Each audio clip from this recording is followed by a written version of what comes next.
Ontem, o maior youtuber daqui dos Estados Unidos, o Steven Crowder, meu amigo, ele entrevistou o Mike Pence. Inclusive, eles estão aqui, a equipe do Steven Crowder está falando comigo aqui agora, falando, Alan, estou conseguindo aqui o contato do Mike Pence, e ele levou uma pergunta minha para o Mike Pence.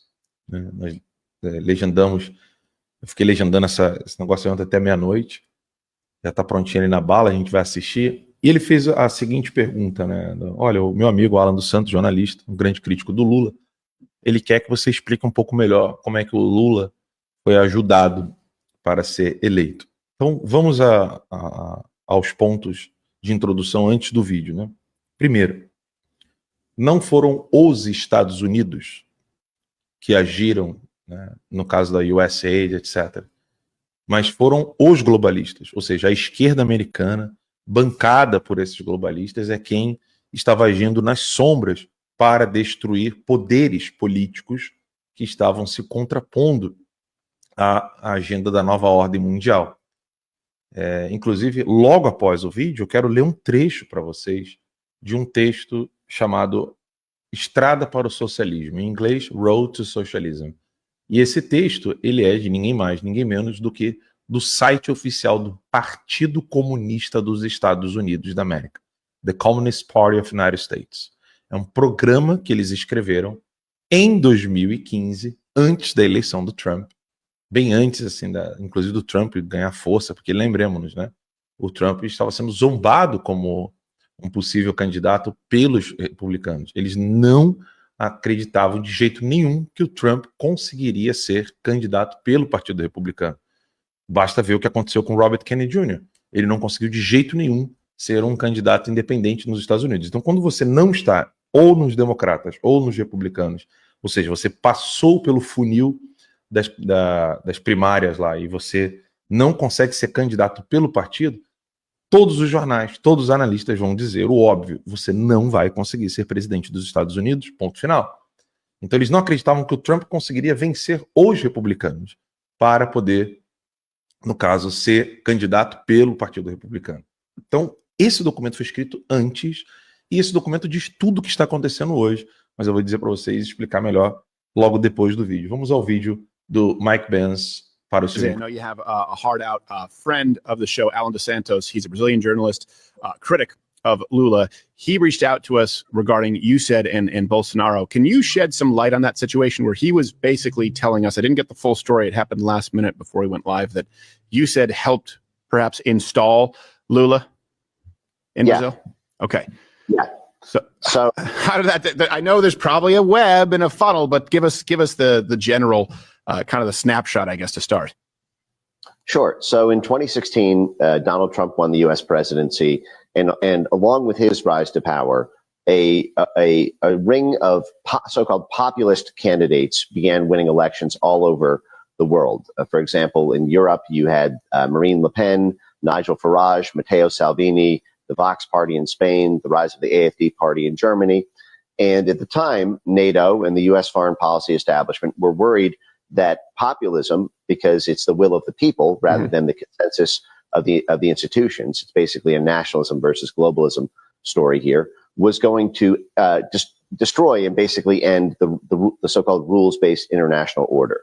Brexit would give rise to Frexit, Spexit, it'll exit, Grexit. The EU would come undone, NATO would come undone, and the ring of populist leaders in countries in South America and in Central Asia would form what they feared was essentially a new non-aligned movement. The non-aligned movement was this pact of countries during the Cold War who said that they were not aligned with either of the two major powers, the U.S. or the Soviet Union, that they would do business with both, which was a big thorn in the side of the U.S. foreign policy establishment, who wanted to starve out the Soviet Union economically and block the interlinkages. So they feared that these populist political candidates would, destroy the rules-based international order and form this new non-aligned movement bloc. And so when Bolsonaro won the election in October 2018, USAID and its web of sister entities in the foreign policy establishment, in particular the National Endowment for Democracy,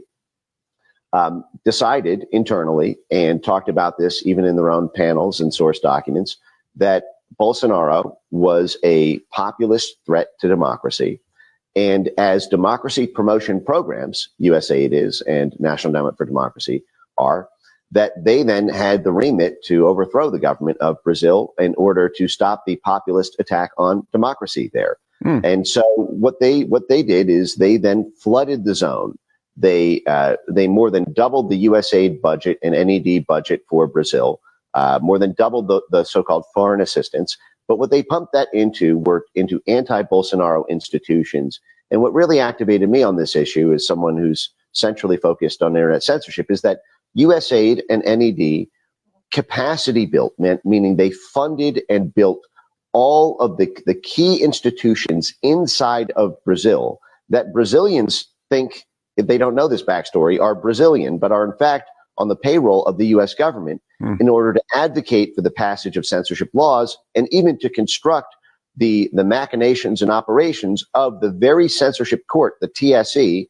This is the subsection of the Brazilian Supreme Court that's responsible for adjudicating elections and for censoring the internet in the name of preserving the integrity of elections. Right. This is the de Moraes judge. Moraes, yeah. And so they packed that court. They packed it with their judicial clerks, with their legal folks. They packed it with their disinformation flaggers. They helped form the disinformation task force at TSE. The U.S. government, USAID and NED even brought in de Moraes and as well as the head of the SDF for training on disinformation, so that they could personally micro target, and use the best American censorship techniques in order to nuke Bolsonaro from orbit. And actually, one of these U.S.-sponsored organizations that got $5.7 million from the U.S. government to do this said that Bolsonaro would have been president unless they had done this. Muito bem. Isso que ele disse é bem simples, né? O que aconteceu no Brasil em 2022? Um golpe.